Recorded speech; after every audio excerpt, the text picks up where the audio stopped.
நமக்கு நானே அப்படின்னாங்க. இந்த மாசம் இடம் கேட்டா நமக்கு தான் விஜயகாந்த் கேக்குறாரு, நான் கிங் மேக்கரான்னு. அவர் கிங்கும் இல்ல கிங் மேக்கரும் இல்ல, அவர் ஒரு ஜோக்கர். அவரு சொல்றான் விஜயகாந்த் கெத்து தெரியும்ல. என்ன கெத்து? அவர் எதுக்குமே பயப்பட மாட்டாரு. பத்திரிகையாளர் வந்தா காலி துப்புவாரு, தூக்கி அடிப்பாரு. அது பெருமை இல்ல, அது ஒரு புரியல. என்னமோ எங்கேயாவது பைத்தியக்காரன் போய் பாருங்க, அந்த பைத்தியக்காரன் எதுக்கு பயப்பட மாட்டான். எதுக்கு லாரி வருதா போய் தெரியாம நிற்பான். போலீஸ் வரனா அவன் போய் சண்டைக்கு போவையே, அவனுக்கு ஒண்ணும் புரியாது. விஜயகாந்த் மனநலம் பாதிக்கப்பட்ட உண்மை புரியாதா? விஜயகாந்த் வீழ்த்த துடிக்கிறேன். ஒரு நோக்கமற்ற தலைமை வெல்வது எதிர்கால இந்த இனத்தின் தூய அரசியலுக்கு பெரிய இடையூறாக விடவே கூடாது. பெரிய ஆபத்து.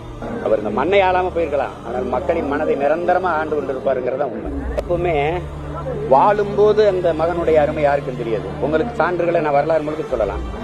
பாரதி உயிரோடு இருக்கும்போது பைத்தியக்காரன், செத்த பின்ன மகாகவி. உங்களுக்கு தெரியும் நினைக்கிறேன்.